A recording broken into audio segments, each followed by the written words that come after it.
I went through this new bill, C-11, because I'm one of the people whom it will hypothetically affect, although I have a number of maneuvers up my sleeve, so to speak, to bypass that entirely. And I know Canadians don't understand this, but let's say that the new media, which is the internet itself, was capable of producing some of the opposition to the globalists and Trudeau that the legacy media have abandoned. And I'm thinking of people like, say, Russell Brand, who's on the left, and not to mention, any of the conservative commentators in the United States.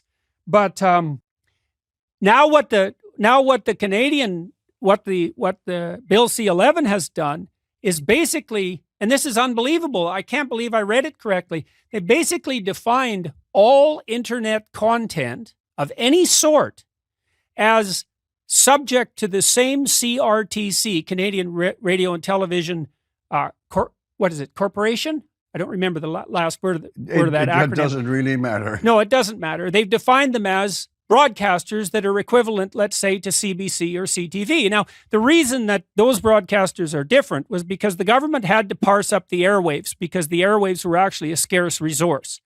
Now, and the internet is not a scarce resource. And now, as far as I can tell, reading Bill C-11, which is an unbelievably vague document, if a internet service provider, a private one, so a small business person like me, let's say, doesn't broadcast in French and English and in indigenous languages and to any diverse range of people with disabilities and highlight Canadian content, then the government can do what it needs to do to deprioritize their distribution.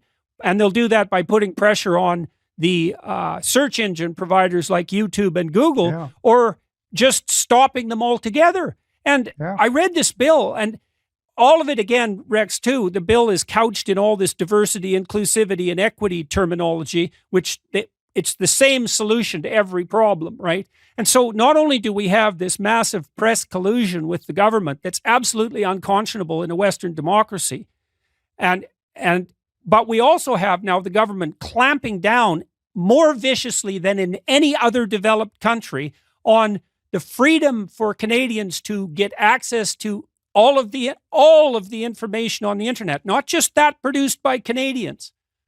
I'm inclined to believe that this idea that these intellectuals, it's mainly a shallow cabinet. I don't care how condescending that sounds, but it mainly is, that they somehow or other have been given Vatican-like infallibility to judge what is correct and is not correct, to make decisions that will hold back. By the way, the whole idea of disinformation and misinformation coming out of the mouths of this government. I mean, they are the greatest purveyor of confusion and evasion and the idea that they then are going to be the kind of grandmas or Mrs. Grundy, as it used to be called in the 19th century, and protect the tender sensibilities of minds that are better than their own. I'm tired of people, and I'm sure you are too, because it's getting so cliched, to bringing up George Orwell, but because he put the stamp on it and gave the template. The idea that a central authority runs thought and speech and makes judgments on what is and what's not. And under the banner of diversity, inclusion, and equity, which is really a hidden ideology pumped up by vast self-righteousness and granting pseudo-infallibility to those who are sensitive. We know this is not the case. Mr. Trudeau got rid of his only Aboriginal female minister. There's equity, there's diversity.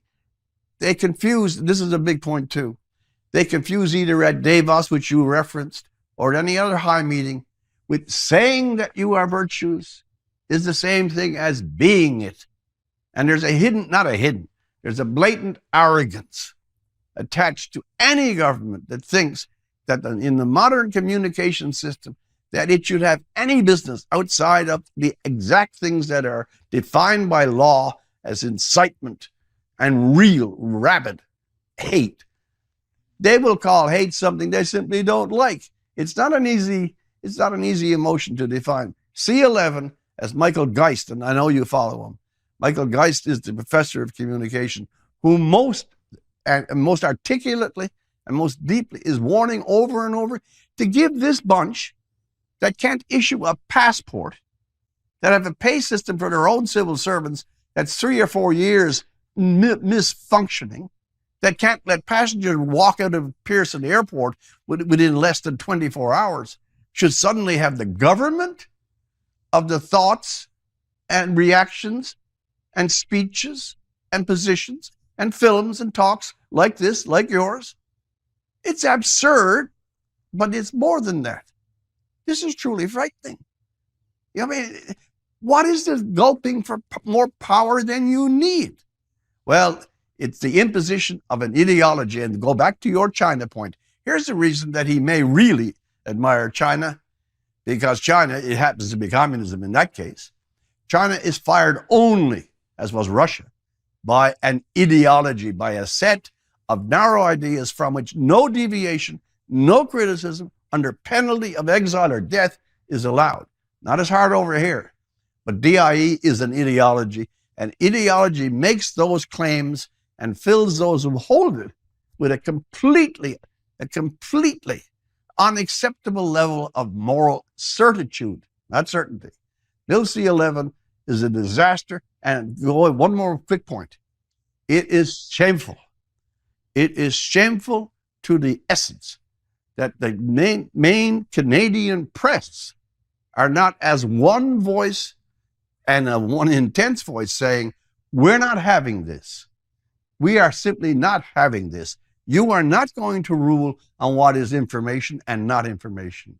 You are not going to rule on the presence of citizens on the new channels of communication.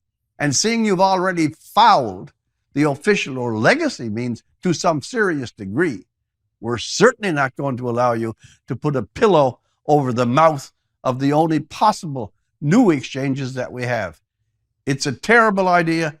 And apart from arrogance, righteousness, and the belief in his own infallibility, I can't see why. But why aren't the MPs even in his own party saying, Justin, you're dreaming. You're out of touch. We don't want to go there. We're not following you on this. Where's the courage in any of these caucuses? They hand wave about diversity, inclusivity, equity, the environment, and then in Bill C-11 they add the protection of the Canadian culture to that, and which sounds like something taken out of like 1979 or 1980.